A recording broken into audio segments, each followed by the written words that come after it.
우리가 3월 달에는 이제 관계에 대해서 같이 생각해 보는 시간을 가졌었죠. 오늘 이제 관계에 대한 마지막 부분으로서 믿음의 가정 이루기라는 주제로 같이 나눴으면 좋겠어요.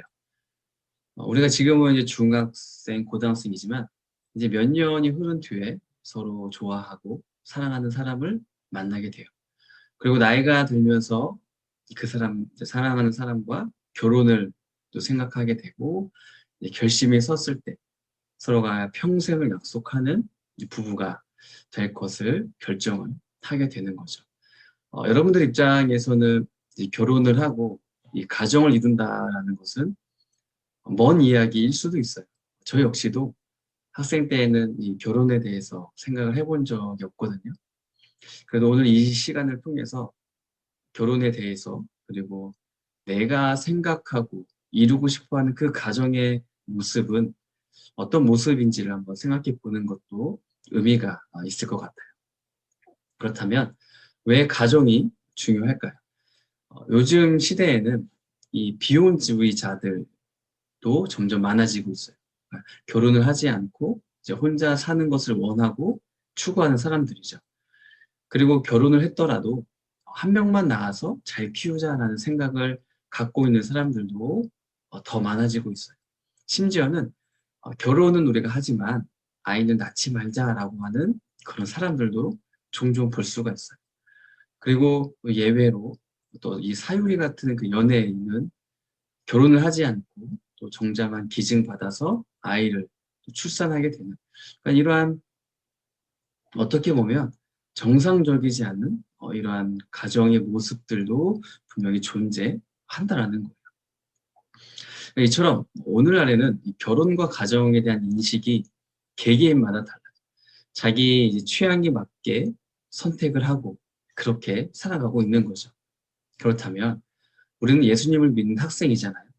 예수님을 믿는 사람들은 이 결혼과 그리고 가정에 대해서 어떠한 생각을 갖는 것이 좋을까요?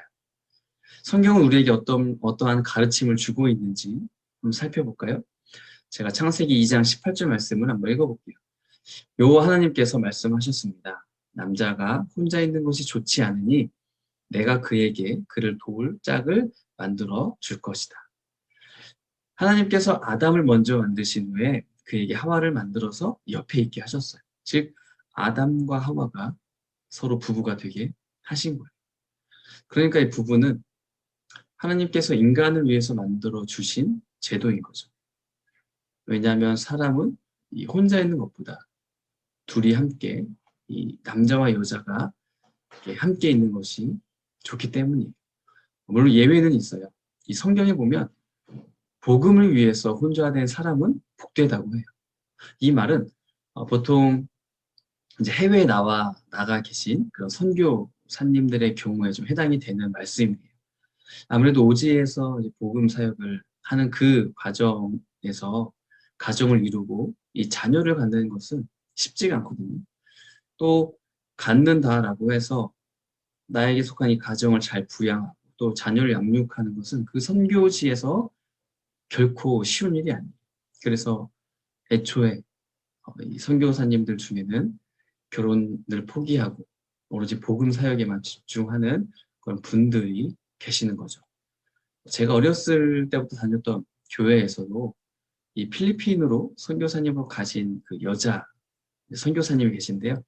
지금은 이제 한 50대가 되셨는데요. 아직까지도 결혼을 하지 않고 그 선교지에서 사역을 하고 계세요. 이런 분들은 복음을 위해서 결혼을 하지 않은 것이기 때문에 하나님께서 기뻐하시는 모습이죠.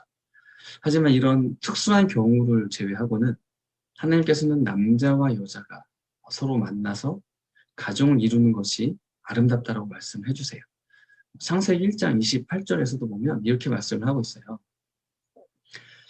하나님께서 사람에게 복을 주시며 말씀하셨습니다. 자녀를 많이 낳고 번성하여 땅을 채워라. 땅을 정복하여라.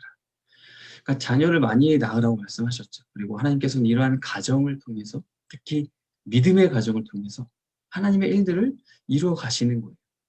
아담과 하와의 자녀 중에 가인과 아벨이 있었지만 가인은 동생을 죽였어요.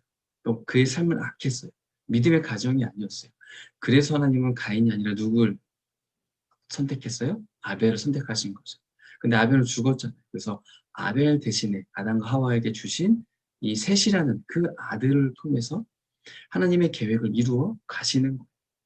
그건 아브라함과 이삭과 야곱과 그 12명의 아들들, 이러한 하나님의 사람들, 가족들을 보면 하나님을 신뢰하고 하나님을 믿고 따르는 그런 가정들을 이뤘다는 거예요. 그리고 하나님은 이러한 믿음의 사람들과 믿음의 가정들을 통해서 이 땅에 더 많은 믿음의 사람들과 믿음의 가정이 나타나도록 그들을 통해서 일을 하신 거예요. 지금도 일을 하고 계신 거죠.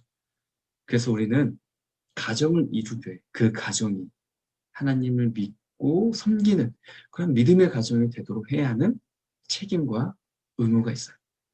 자, 결혼을 했는데 예수님을 떠나고 교회를 떠난다면 과연 그 결혼은 아름다운 결혼일까요? 과연 그 결혼을 하나님께서 기뻐하실까요?